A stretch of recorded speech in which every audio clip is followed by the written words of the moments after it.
But you are trying to beat this down with logic and rational economic arguments. Shouldn't you somehow have been more aware of the political reality? I mean, were there any political conditions where sort of Germany could forgive Greece's debt?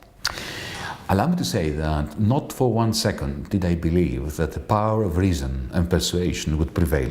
Not for 1 second. But you still kept going in there for 5 months? Of course I kept going there, and one has to speak the language of reason. So you knew you were going to lose? No, I knew that we would lose if we didn't have a deterrent. You need two things.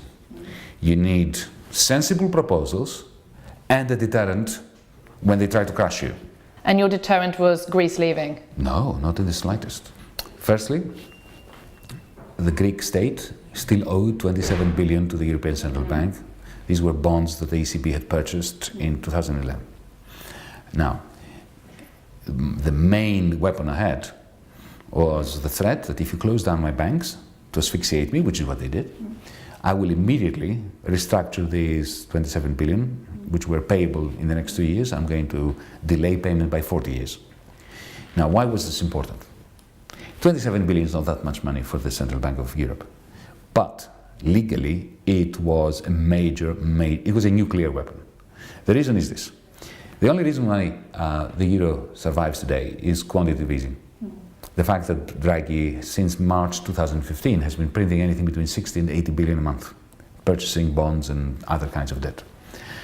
Now, you may recall that Jens Weidmann, the president of the Bundesbank, was adamant against QE and its precursor, the so-called OMT program.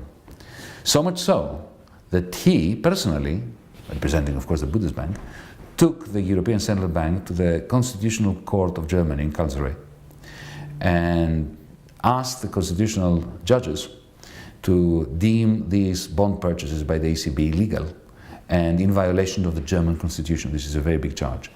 Jens Weidmann submitted 121 pages of a deposition signed by himself against this. Now, of course, the judges did what the judges do in these circumstances. They decided not to decide because it's just too difficult for them to make this decision.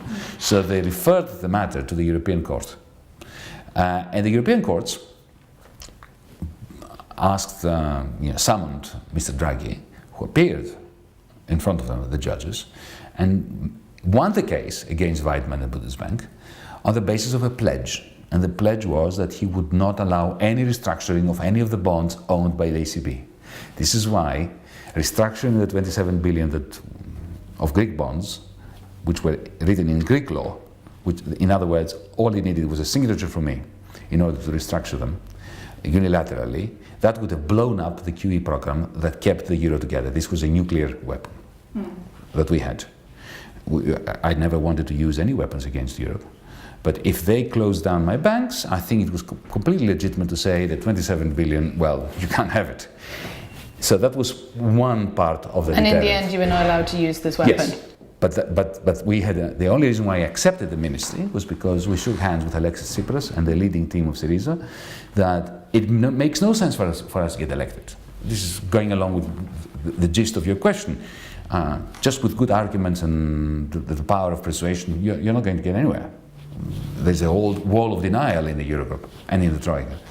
But if you have the nuclear weapon as well, the doomsday machine, if you want to call it that, then they will come to the table. And I have no doubt that they would have come to the table.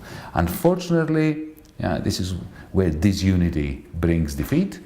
Our government was disunited, and members of the team signaled to Draghi, don't worry about Varoufakis, we are not going to let him haircut those bonds. And from that moment onwards, defeat was But before that, you were convinced that Draghi would never let this happen? I still am convinced he would not let it happen if I was allowed to do that. It was only when Draghi realized that we were not united in government and I would have had the rug pulled from under my feet that he closed the bank.